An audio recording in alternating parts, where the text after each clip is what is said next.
오늘부터는 본격적으로 에베소서 말씀을 통해서 교회에 대해 알아가는 시간을 가지려고 합니다. 지난 시간에 사도 바울이 3차 전도 여행을 하면서 에베소에서 사역한 내용을 함께 살펴보았습니다.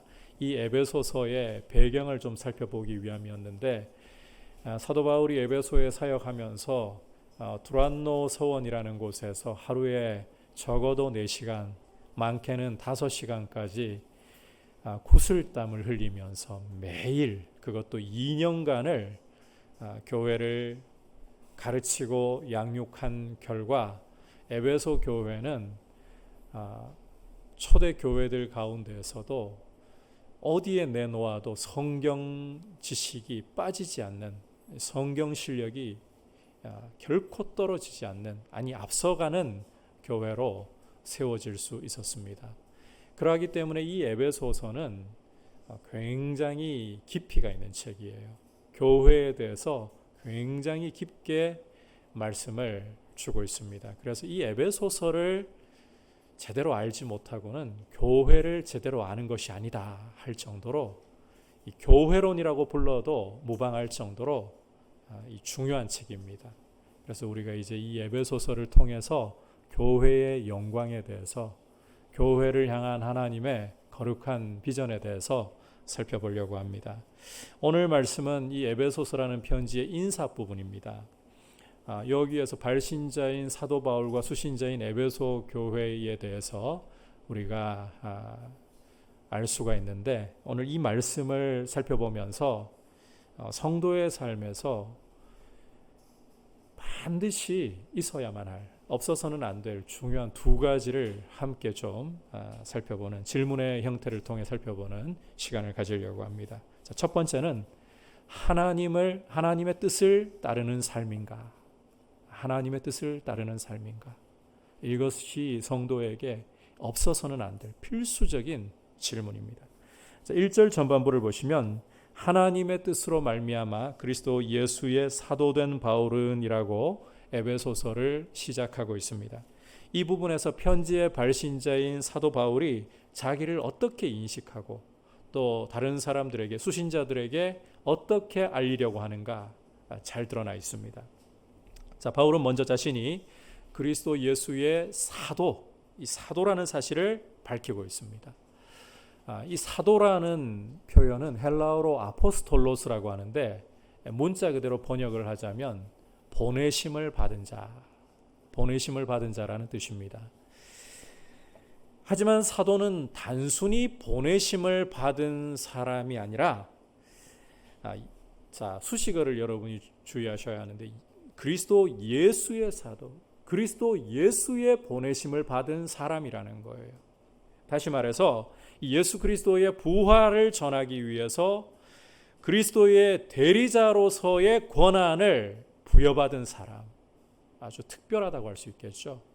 그리스도의 대리자로서의 권한을 위임받은 사람이다, 이렇게 이해를 하셔야 돼요. 따라서 사도가 전하는 말씀은 예수 그리스도께서 직접 주시는 말씀으로 여겨야 마땅하다는 것입니다.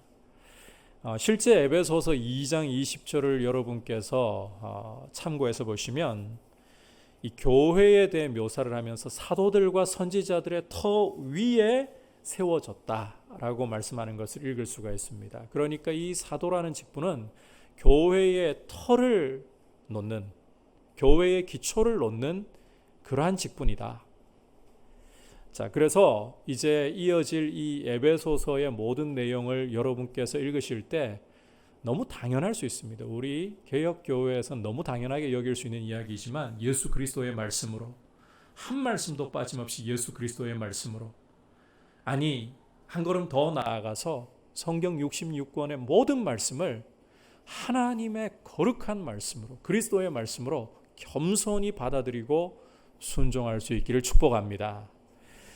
자, 이걸 생각해 본다면 이 사도라는 직분을 가지고 있는 사람은 대단한 권위와 위엄을 가진 사람이 아닐 수가 없는 것 같습니다. 이 사도가 전하는 말씀은 예수 그리스도의 말씀 그 자체이니까 대단한 권위와 위엄을 가지지 않을 수가 없는 것 같습니다. 그러다 보니까 이 성경을 읽어보시면 사도라고 사칭하는 사람들이 자꾸 군데군데 일어나는 것을, 그 증거를 발견할 수가 있어요. 하지만 우리가 이 사도들의 행적을 조금만 주의해서 읽어본다면 이들이 가지고 있는 권위는 사실 남들 위에 군림하기 위한 것도 아니고 남들을 자기 말을 따르게 만들기 위한 그런 용도로 권위를 사용한 것도 아니라는 것을 이내 발견할 수 있습니다. 아니, 그들에게 주어진 권위는 오히려 그리스도의 말씀을 전하고 교회를 세우려고 하는, 따라서 이 일을 위해서 그들은 온갖 박해와 고난을 감수해야 되고, 바울의 표현을 빌리자면 세상의 오물과 만물의 찌꺼기라고 여겨지는 그런 경우들도 심심찮게 일어났다. 이 사실을 기억을 해야 합니다.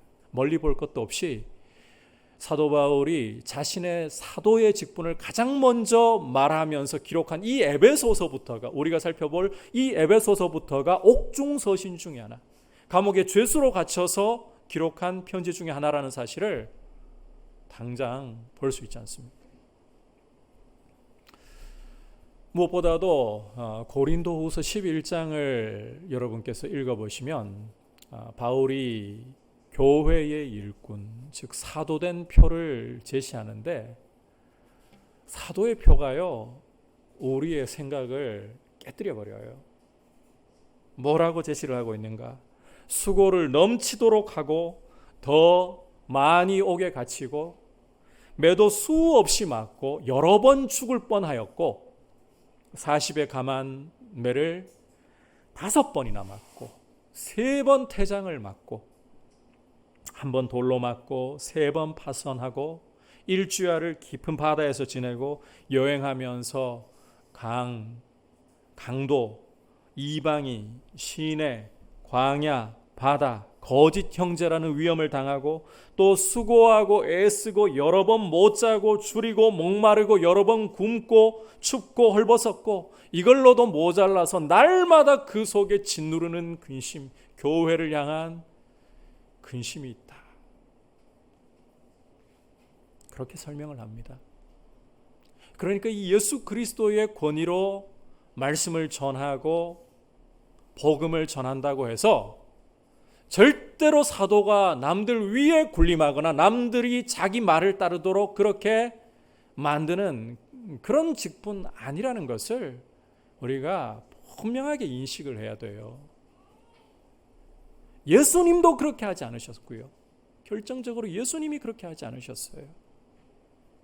이 하나님 나라를 세우기 위해 맡겨진 이 직분이라는 것은 절대로 여러분 남들이 가지지 못한 특권을 가진다거나 지위나 계급을 가진 것이 아닙니다.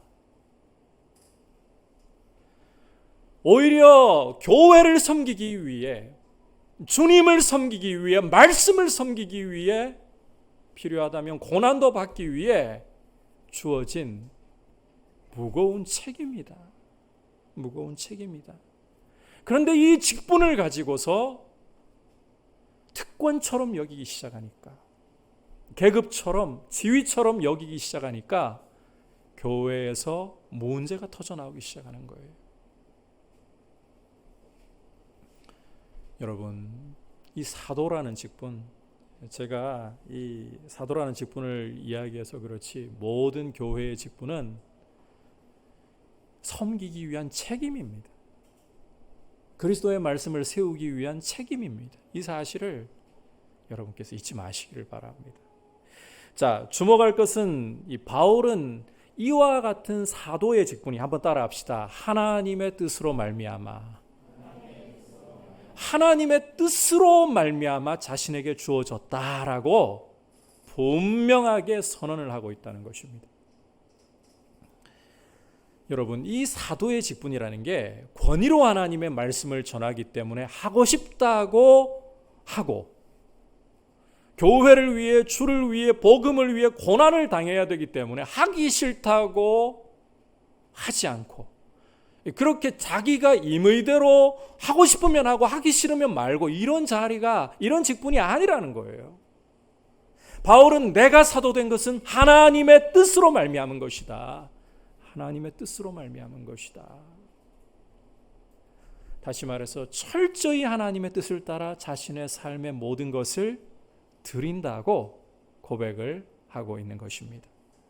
괴로운 일이든 즐거운 일이든 기쁠 때든 슬플 때든 어떠한 일을 만나든지 간에 내 삶은 하나님의 뜻에 달려있는 것이고 하나님의 뜻에 드려지는 것이다.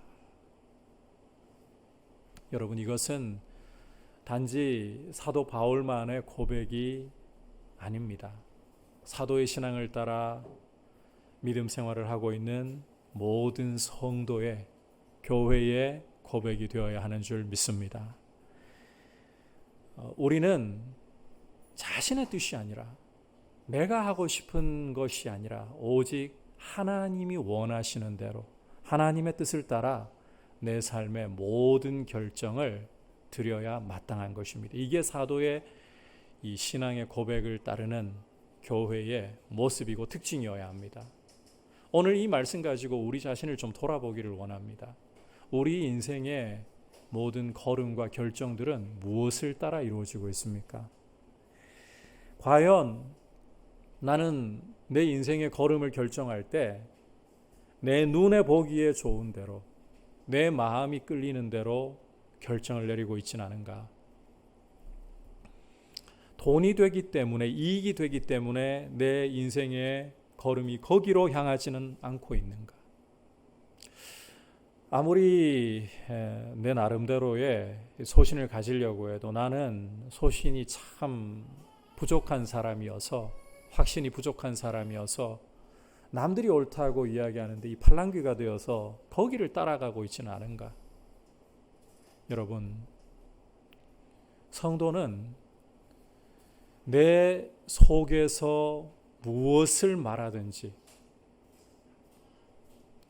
사람들이 무엇이라고 이야기하든지 그게 중요한 게 아니라 하나님이 무엇을 원하시느냐, 하나님의 뜻에 우리 삶의 결정을 드리는 사람들입니다. 인생의 모든 걸음, 인생의 중요한 결정마다 하나님의 뜻인가를 물을 수 있는, 하나님을 기쁘시게 하는 그런 모습으로 우리 자신을 드리기를 축복합니다. 이게 오늘 굉장히 사실 기초적인 이야기지만 중요하게 다루고 싶어요. 여러분, 우리가 이 구원을 얻은 게, 죄로부터 구원을 얻은 것이 우리에게 자유를 주시기 위함이잖아요. 그런데 이 자유는 우리의 정욕과 우리의 욕구를 채우라고 주신 자유가 아니라, 한번 따라합시다. 그리스도를 섬기라고, 그리스도의 주 되심 앞에 순종하라고 주신 자유입니다. 여러분, 우리가 죄로부터 자유를 얻지 못했다면 죄의 노예이고 세상의 노예이고 마귀의 노예이잖아요. 여기에서 우리를 자유케 하신 것은, 사람은 하나님이 지으실 때부터 하나님을 섬기게 지으셨어요. 그게 진정한 자유이고 그게 진정한 인간의 인간됨이고 존엄함이에요. 구원의 목적을 잃어버리시면 안 돼요. 우리 구원은 우리 마음대로 살려고, 우리가 자유롭게 죄 지으려고 얻은 것이 아니라 하나님의 말씀에 순종하는 자유, 예수 그리스도의 주 되심 앞에 우리 삶을 드릴 수 있는 자유, 바로 이 목적을 위한 거예요. 우리가 어떻게 느끼느냐, 어떻게 생각하느냐, 이게 중요한 게 아니라 하나님의 말씀이 뭐라고 하느냐, 이것이 우리에게 가장 중요한 삶의 모습이어야 하고, 우리 삶의 걸음을 결정할 때 하나님의 뜻인가를 물어야 하는 것입니다. 이런 게 잘못되기 시작하면요, 여러분이 성경을 해석하는 데서부터가 문제가 발생합니다. 요즘 우리 한국 교회의 상황을 좀 직접적으로 이야기를 하자면, NCCK 같은, 지금 한국 기독교 교회 협의회, NCCK라고 불러요. 줄여가지고. 이런 데서 성경을 마음대로 재단하는 짓을 벌이고 있어요. 한국 기독교 교회 협의회라는 타이틀을 가지고 있으면서 이들은 동성애를 옹호하면서 동성애를 죄라고 부르는 것은 시대착오적인 발상이다. 성경 해석을 시대착오적으로 했기 때문이다. 이런 주장을 펴고 있습니다. 대표적인 예로 창세기 19장을 들면서 소돔과 고모라가 하나님의 이 유황과 불로 심판을 받은 것이 동성애 때문인 줄 아느냐? 아니다. 나그네를 접대하지 않고 폭행하려 했기 때문이다. 에스겔 16장을 그 근거로 그렇게 이야기를 하는데 참 성경을 이상하게 보는 해석이에요. 왜냐하면 창세기 19장 여러분이 읽어보시면 이 소돔성의 남자들이 노소를 가릴 것 없이 다 몰려와 가지고는 롯에게 너희 집에 들어온 이들을 끌어내라. 우리가 그들과 상관하리라. 그럴 때에 롯이 어떻게 합니까? 밖으로 나와서는 문을 막아서서 이들을 건드릴 생각하지 마라. 나에게 아직까지 남자를 알지 못하는 처녀딸 둘이 있으니까 걔들을 너희한테 끌어낼게. 걔들 너희들이 어떻게 하든 난 상관하지 않을게. 물론 이 부분은 우리가 성경의 문화를 이해하고 읽어야 하는 대목이에요. 고대 근동 당시에는 여성의 인권이 바닥이었어요. 여성과 아이들의 인권은 오늘날처럼 생각하시면 안 돼요. 없다고 보셔야 돼요. 그리고 명예와 수치가 이 근간을 이루고 있는 문화입니다. 그러니까 집에 들어온 손님을 보호하는 게 주인의 명예예요. 그러다 보니까 실제 그렇게 하겠다고 롯이 말하는 게 아니라 그렇게라도 어떻게든 마음을 돌려보려고 하는 거예요. 자, 나한테 남자를 알지 못하는 처녀딸 둘이 있다. 이 이야기를 하는 게 뭐겠어요? 그냥 폭행이겠어요? 정욕에 굶주려서 미쳐 날뛰고 있는 이들인 거죠. 그런데 이 성경을 자기가 보고 싶은 대로 보니까 동성애에 대해서 지지를 하고 싶으니까 그렇게 재단을 해버리는 거죠.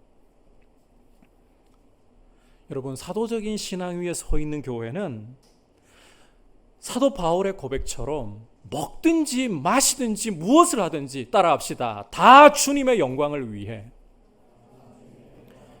주의 영광을 위해서 하는 거예요. 주님의 뜻인가? 이것이 우리의 질문이어야 되는 것이에요.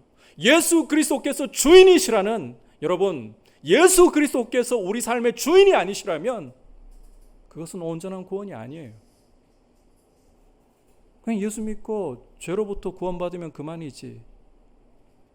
아닙니다.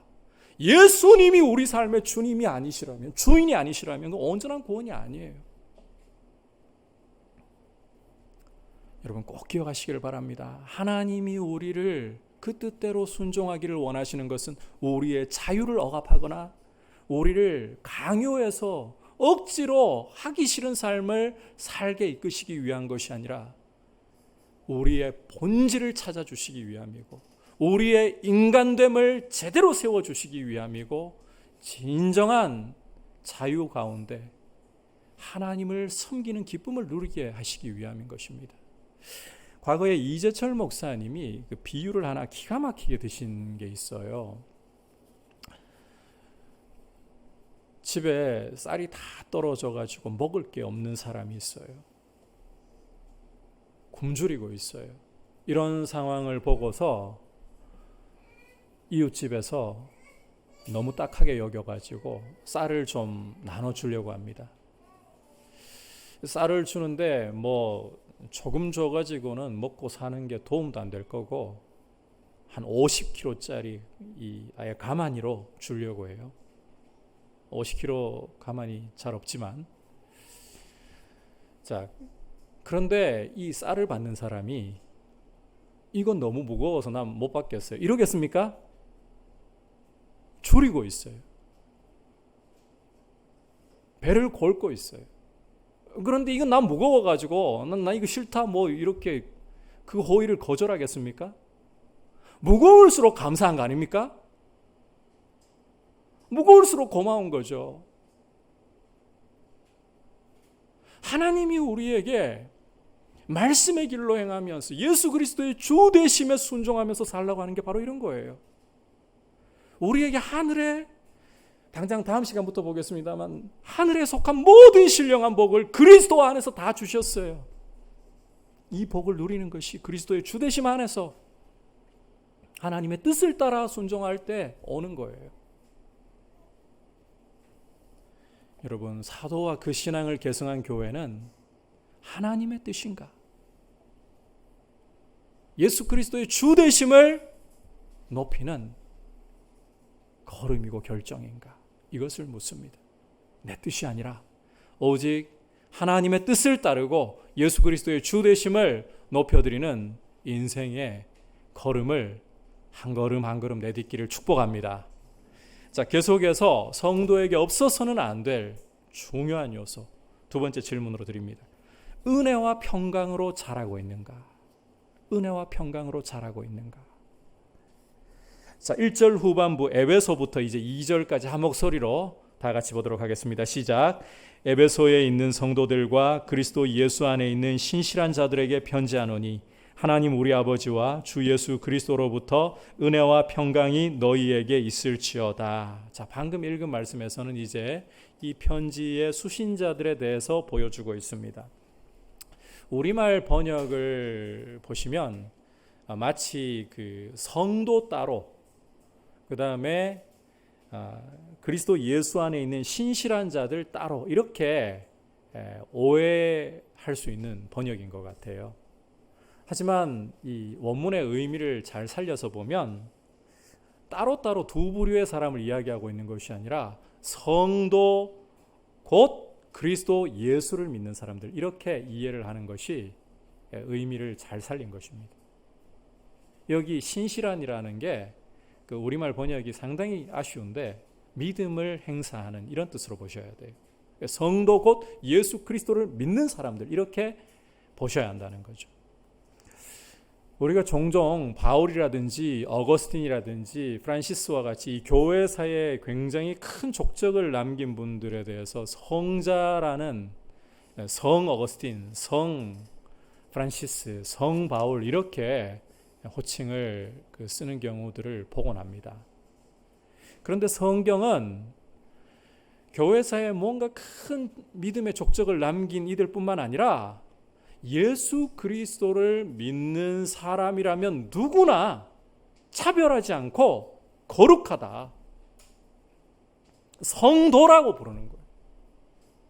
여러분, 우리가 쉽게 성도라고 표현을 하지만 이게 거룩하다는 말이에요. 예수님을 믿으면 거룩한 자로 여겨주신다는 거예요. 무엇인가 특별한 일을 해서가 아니라, 자격이 있기 때문이 아니라, 따라합시다. 다만 예수를 믿음으로, 우리의 실력과 우리의 자격이 아닌 예수 그리스도를 믿음으로 하나님은 우리를 거룩한 사람으로 여겨주시는 것입니다. 여러분, 우리의 의로움과 거룩함은 예수 그리스도 안에 있는 것이지 결코 우리의 자격, 우리의 실력, 우리의 깨끗함에 있지 않습니다. 우리를 위해 십자가에 흘리신 예수 그리스도의 피가 우리를 모든 죄와 허물로부터 자유케 하고 우리를 의로움으로 거룩함으로 가리는 줄 믿습니다. 따라서 누구도 내 자랑을 하면서 내 믿음 좋아서, 아니요. 우리의 믿음, 우리의 실력 아니고 그리스도의 보혈의 공로, 그걸 믿는 거예요. 우리 믿음이라는 것은 그리스도의 보혈을 의지하는 데 의미가 있는 거예요. 우리를 정말 사랑하셔서 독생자도 아끼지 않고 내어주신 하나님 아버지, 우리를 위해서 하늘의 영광을 다 내려놓으시고 나의 자리에 들어오기를 마다치 않으시고 십자가에 보혈을 흘려주신 예수님, 그리고 이 하나님 아버지의 사랑과 이 예수님의 은혜를 우리 안에 오셔서 질그릇과 같은 우리를 성전 삼아 우리 안에 오셔서 증거하시면서 모든 진리로 인도하시는 성령님, 이 삼위일체 하나님이 우리의 의로움과 거룩함의 이유이고 본질이고, 하나님을 떠나서 그리스도의 보혈의 공로를 떠나서는 결코 의로움과 거룩함은 있을 수가 없습니다. 하나님 아버지께, 우리 주 예수 그리스도께 모든 영광, 감사, 존귀를 드리시기를 축복합니다. 그렇게 하셔야 돼요. 절대 나를 의지하면 안 돼요. 높아심에서 다시 한번 강조하지만, 내가 한 주간을 좀 정말 깨끗하게 거룩하게 잘 산 것 같다. 그럼 주일에 목에 힘을 주고요, 하나님께 나아갈 때도 당당하게 아버지 저 잘 살았어요. 그래야 거룩하고, 한 주간을 잘 살겠다고, 예배자로 살겠다고 결단하고서도 돌아서 내 모습을 살펴보면 실패투성이고 허물투성이고, 이래가지고 하나님께 어떻게 나갈 수 있을까? 이게 낙심이 큰 사람들은 심지어 예배조차도 망설여져요. 둘 다 아니에요. 둘 다 교만이에요, 사실은. 왜? 자기를 보고 있잖아요. 우리 자신에게는 자격이 없어요. 실력 안 돼요. 의로움과 거룩함을 우리 안에서 절대로 찾으면 안 돼요. 오직 예수 그리스도의 보혈 안에서만, 오직 하나님의 긍휼 안에서만 의로움과 거룩함을 찾으시기를 바랍니다. 주목할 것은 이렇게 하나님의 은혜로, 예수 그리스도의 보혈의 공로로 의롭다, 거룩하다 하심을 입은 성도는 이제 이어서 말씀드릴 요소가 굉장히 중요하고 필수적이 아닐 수가 없습니다. 그게 뭐냐? 따라합시다. 은혜와 평강. 성도에게는 은혜와 평강이 꼭 있어야만 돼요. 여러분, 이미 말씀을 드린 것처럼 우리는 과거에 죄인에 불과했습니다. 허물과 죄로, 에베소서 2장을 미리 좀 당겨서 이야기하자면 허물과 죄로 하나님께 대해 죽었던 사람이에요. 죽을이 아니라 이미 죽었던 사람이에요. 하나님에 대해 죽었어요. 우리는 하나님에 대해 생명이 없고 무감각한 사람들이었어요. 그러다 보니까 이 허물과 죄 가운데에서 어떻게 하느냐? 죽었다 그러니까 못 움직이고 그냥 아무것도 못하는 상태, 수동적인 상태를 생각하기 쉬운데, 하나님께 대해 죽어있는 죄인은 달라요. 적극적으로 이 세상의 풍조를 따라요. 공중권세 잡은 불순종의 아들들 가운데 역사는 저 마귀를 따라가요. 육체의 욕심과 정욕을 따라가는, 적극적으로 하나님께 반역하는 본질상 진노의 자식이었어요. 그게 우리의 과거의 모습이었어요. 이런 죄인을 위해 하나님이 자기의 독생자를 아끼지 않고 주셔서 우리의 죄와 허물을 다 그분에게 담당시키시고, 그리스도께서 십자가에 달려 그 보배의 피를 흘려 우리 죄값을 다 치러주시고 우리를 죄에서 자유케 하시고 하나님과 화목시켜 주시고 하나님의 자녀로 삼아주셨습니다. 여러분, 자격이 없는 사람에게 거저 베풀어주는, 값없이 베풀어주는 호의를 은혜라고 부르지 않습니까? 하나님이 우리에게 베풀어주신 이 일이 은혜가 아니면 뭐겠습니까? 그래서 성도는 은혜로 출발하는 거예요. 그리고 이 은혜의 과정 속에서 여러분, 우리는 원래 하나님과 원수였어요. 그런데 하나님과 화목이 되었어요. 자녀가 되었어요. 이게 평화의 뿌리인 거예요. 그래서 그리스도인들은, 성도는 이 본질부터가, 존재 자체부터가 은혜와 평강으로 시작되는 겁니다. 여러분, 사과나무가 있는데 뿌리가 사과나무라면 그 줄기, 그 가지, 그 잎과 열매 다 무엇이어야 됩니까? 사과나무여야 돼요. 우리의 출발이 은혜와 평강으로 이루어진 것이라면, 우리가 줄기를 내면서 자라고 가지를 뻗고 열매를 맺는 이 모든 것이 무엇 안에서 무엇을 통해 이루어져야 되겠습니까? 은혜와 평강을 통해서 이루어져야 되는 거예요. 따라서 성도에게는 은혜와 평강 없이는 한 걸음도 성도답게 갈 수 없다는 겁니다. 지금 우리 한국 교회는 굉장히 바닥까지 곤두박질 쳐서 짓밟히고 있는 상황입니다. 여러분, 신천지 못지않게 보고 있어요, 요즘에는.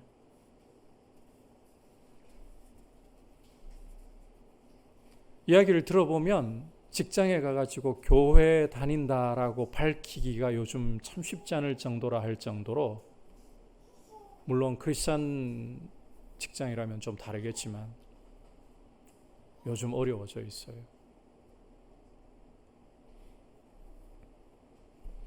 이게 왜 이런 건가 도대체? 이 에베소서를 여러분께서 읽어보시고 이제 앞으로 우리가 살펴보겠지만 공부를 해보시면 교회는 영광스러워요.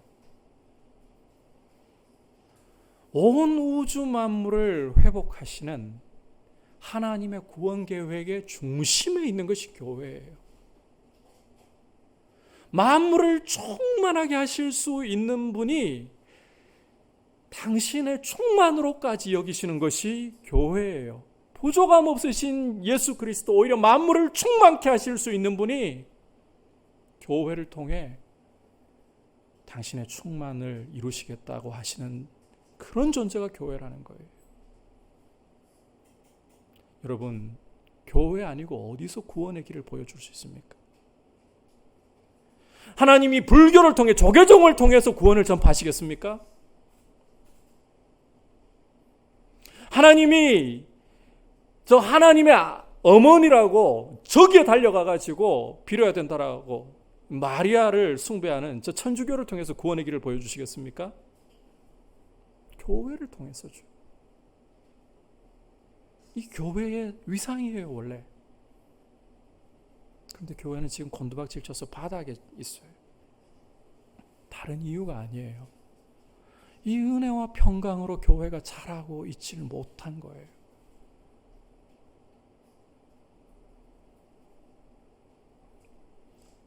은혜와 평강이 그래서 너무너무 중요합니다. 정말 교회가 하나님의 은혜를 알고 있다면,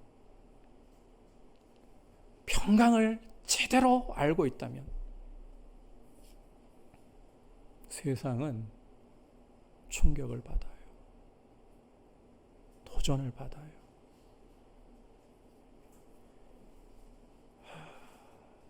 어떻게 보면 믿음인 것 같은데 사실은 아닌 이야기 중에 하나 좀 소개할까요?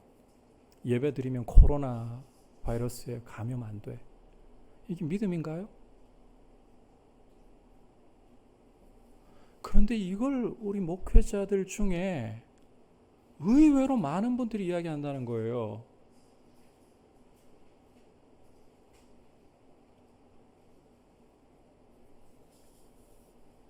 이러고 있으니까 진짜 하나님의 은혜 가운데 이런 이야기를 하고 있는 건가? 평강을 알고 이런 이야기를 하고 있는 건가? 하나님의 은혜와 평강 가운데 있다면 이런 이야기 함부로 못합니다. 교회도 바이러스에 노출되면 감염돼요. 예배 드려도 예배 자리에서 감염돼요. 하나님이 구체적인 말씀으로 내가 너희를 어떤 상황 가운데서도 불가피한 상황에서도 보호해 줄게, 이런 약속 받은 게 아니라면요, 예배 드리러 와서 바이러스가 있으면 감염될 수 있어요. 이 은혜와 평강의 통치가 잘 안 이루어지고 있으니까 지금 교회가 교회의 다움을 잃어버리는 거예요. 그만큼 이 은혜와 평강이 그리스도인을 지배하면서 그렇게 자라가는 게 중요하다는 이야기를 제가 강조하고 또 강조하는 겁니다. 여러분, 이 은혜 출발부터가 우리의 자격과 우리의 공로가 아니라 하나님이 우리를 사랑하시고 구원해 주셨고, 우리 내세울 거 아무것도 없어요. 여러분, 목회자라도요, 에베소 교회는 자칭 사도라 하는 자들을 시험에서 걸러낼 줄 알았어요. 목회자도 여러분들이 하나님의 말씀을 그래서 잘 배우셔야 돼요. 말씀대로 정말 전하고 가르치는가? 아니면 좀 걸러내세요. 유명세에 속지 마세요. 사도 바울이 갈라디아에 보내는 편지에 이런 말을 하잖아요. 나한테는 유명하다는 이들 아무 상관없다. 하나님은 외모로 사람을 취하시지 않으신다. 그래서 베드로가 이방인들과 식사하다가 이 예루살렘으로부터 야곱으로부터 사람들이 온다 하니까 화들짝 놀래가지고는 같이 밥도 안 먹은 채 사도 바울이 어떻게 합니까? 으뜸 사도라 할지라도 사람들 면전에서 책망을 해버리잖아요. 당신이 그렇게 외식을 하다니,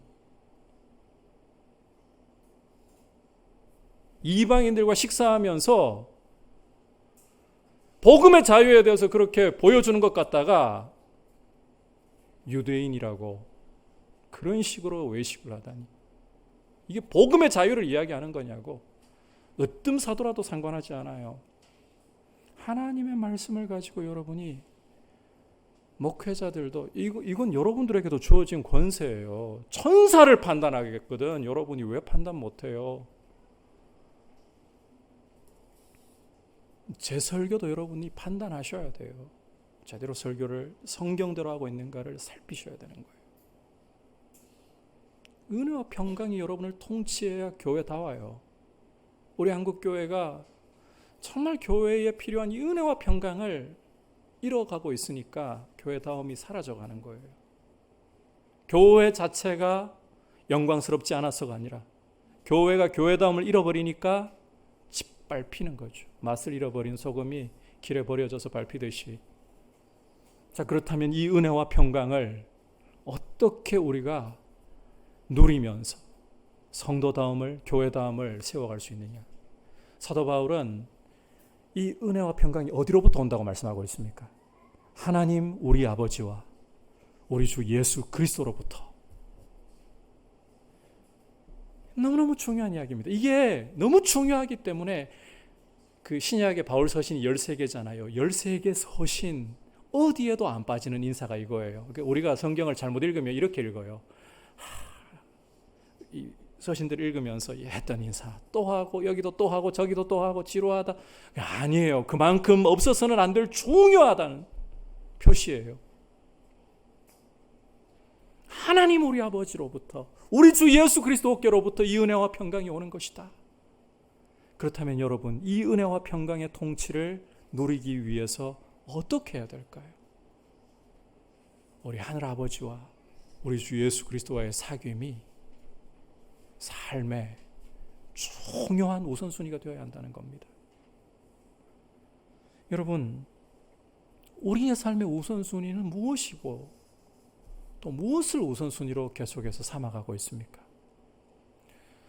바쁜 일에 쫓기는 삶은 아닙니까? 급한 일에 우리는 쫓겨서 살아가고 있지는 않습니까? 그런데 삶은 우선순위를 따라서 이 정리가 되어야 돼요. 우리 삶에 진정한 질서가 오고 은혜와 평강의 통치를 맛보면서 내 모든 삶이 하나님 다스리는 영역이 되게 하는 것이 중요해요. 그러려면 여러분, 이 어쩌면 너무 당연한 이야기 하는 걸지 몰라요. 제가 간혹 후배들 그 이야기를 들을 때 이런 이야기들을 하더라고요. 우리 목사님 설교는 기승전 결론 같아요. 말씀과 기도 생활 열심히 하라. 많은 경우 이제 설교가 똑같아요 이런 게 보면 설교 준비 안 한다는 이야기예요. 오늘 너무 자폭하나요? 목회자에 대해서?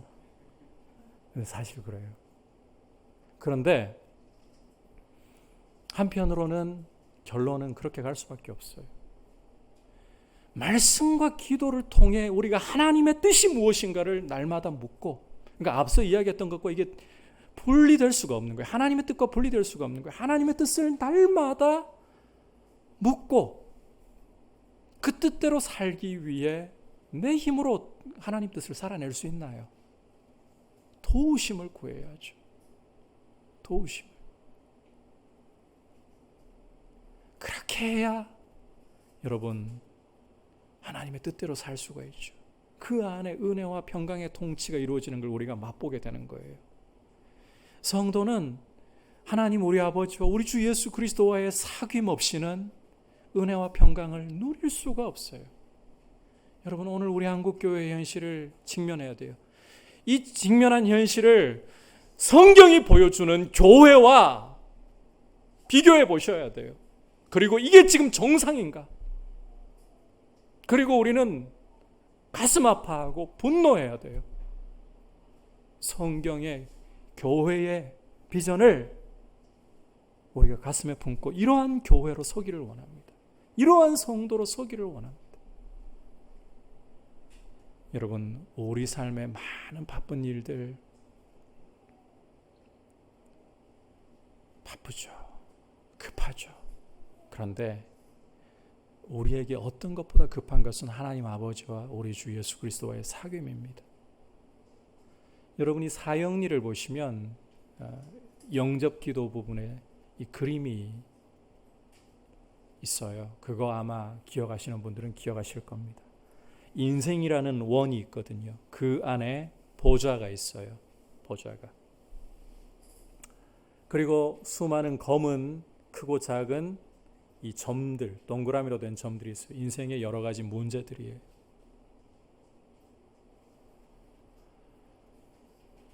이 인생의 보좌 위에 누가 계시느냐?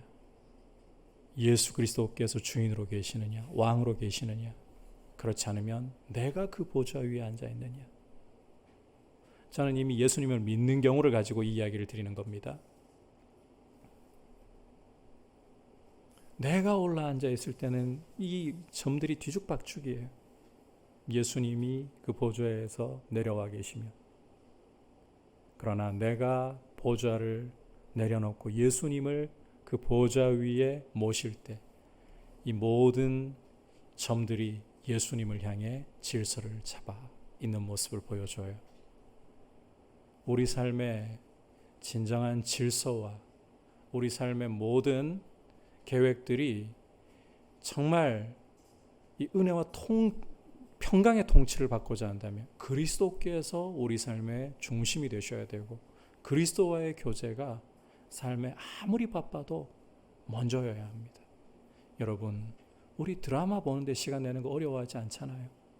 우리의 오락을 추구하는데 시간 내는 거 어려워하지 않잖아요. 시간이 없다는 말을 우리가 할 때 변명일 때가 참 많아요. 제가 너무 아프게 지르는 건지 모르겠습니다만, 제가 저를 봐도 그렇고 여러분을 봐도 그렇고 진짜 바쁜 날도 있어요. 그런데 시간을 구별을 안 해요. 주님께 우선적으로 구별해드리고 나머지를 잘 살아보기 위해 노력하기보다 쫓기는 삶을 살고 있어요. 늘 쫓겨요. 그러니까 시간이 더 없어요. 그런데 주님께, 시간의 주인이시고 내 삶의 주인이신 주님께 먼저 내 삶을 드리고 출발할 때 주님이 내 시간의 주인이 되셔서 질서를 잡아주실 수가 있어요. 주님과의 교제 속에 이 은혜와 평강이 여러분들의 삶을 통치하는, 이걸 맛봐야 되고 우리가 이걸 추구해야 됩니다. 그래야 주님이 주인이 되시는 삶이죠. 그렇게 우리가 그리스도인들의 영광을 회복해 나가는, 지금 우리 한국교회가 언제나 이 회복과 부흥을 볼까? 언제나 하나님이 통일도 분명히 주실 건데, 이 북한의 교회와 함께 이 열방을 향해서 거룩한 빛을 비추는 영광을 누리도록 쓰임을 받아야 되는데, 그런데 지금 한국교회 전반적으로는 쉽지 않아요. 성도 개개인에게서부터 이제 일어나야 돼요. 이런 불이 일어나야 돼요. 여러분들이 그런 사모함을 가지고 부흥이 일어날 때, 여러분, 하나님 나라는 처음부터 거대하게 팡파레를 울리면서 시작되지 않았습니다. 겨자씨 하나로. 여러분의 가슴에 예수 그리스도의 왕권이 회복될 때, 여러분의 삶에 그리스도의 왕권이 회복될 때, 거기에서부터 불이 일어나면서 불이 번져요. 여러분이 그런 불꽃의 주인공들이 되고 싶지 않습니까? 주님이 그렇게 써주시기를, 은혜와 평강으로 여러분의 삶을 통치하시기를 축복합니다. 오늘 이 에베소서의 문안 인사를 통해서 성도에게 없어서는 안 될 두 가지를 살펴보았습니다. 첫 번째는 하나님의 뜻입니다. 하나님의 뜻인가를 물으십시오. 두 번째로는 은혜와 평강입니다. 여러분, 예수님을 믿기만 하면 우리의 자격과 실력이 아니라 그리스도의 보혈로 말미암아 성도라고, 거룩한 자라고 여겨집니다. 이 성도에게 성도다움을 세워가기 위해서는 은혜와 평강, 하나님 아버지와 주 예수 그리스도께로부터 오는 은혜와 평강이 꼭 필요하다는 것 기억하시고, 이 은혜와 평강으로 여러분들의 삶이 주 안에서 강건하시기를 축복합니다. 이제 말씀을 생각하면서 찬송가 313장, 주보의 31